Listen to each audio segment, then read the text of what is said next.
Today's Ask Me Anything comes to us from someone from YouTube actually that asks, how do you keep people motivated on your team? Like, how do you keep them excited, motivated by your project on your team through time?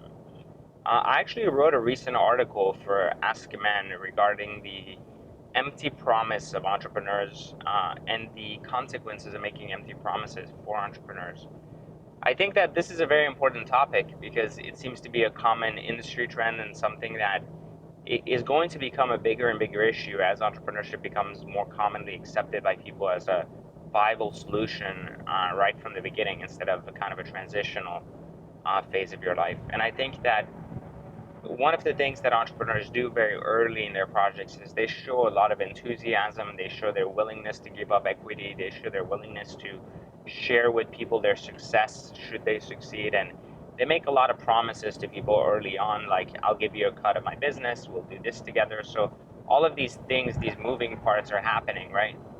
And often in all of these moving parts, they often forget that when things start to become successful, people expect these promises to be fulfilled.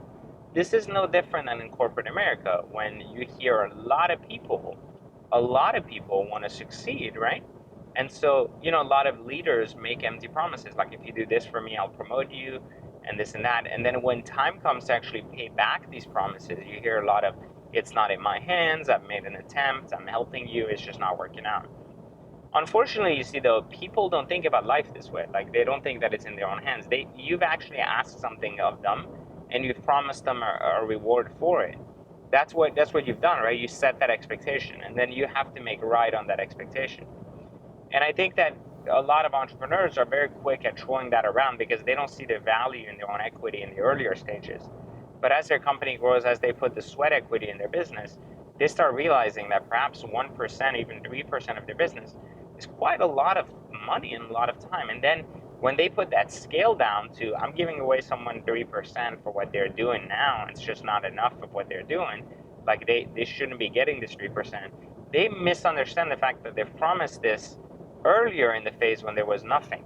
In that growth phase, in that build phase, that's what you're buying. You're buying back what you promised, right?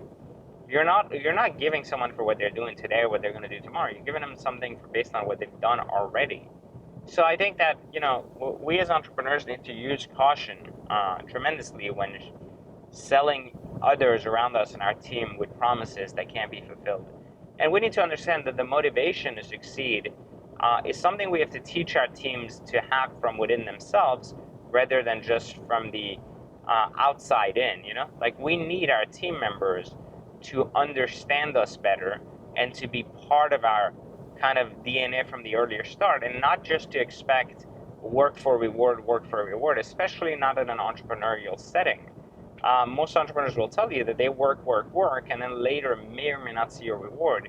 Training your employees, especially your first and earlier employees, to work within the work reward mentality prevents them from being successful in the long term and be able to sustain it, especially if you're not going to be able to pay them rewards like that all the time. So there's something to consider there when you're thinking about entrepreneurship and kind of like how to keep people on your team motivated. The motivation has to be genuine. The motivation has to be about loyalty. The motivation has to be about growth and about having everybody succeed together rather than thinking about it as one person's reward versus another. So think about this in kind of your team building activities. Think about this when you're referring back to your own teams, and hopefully you'll find a lot of success in everything you do. The question comes from a personal trainer who says he's been offering personal training services for a while and he wants to kind of add that extra touch for his clients. So what can he do?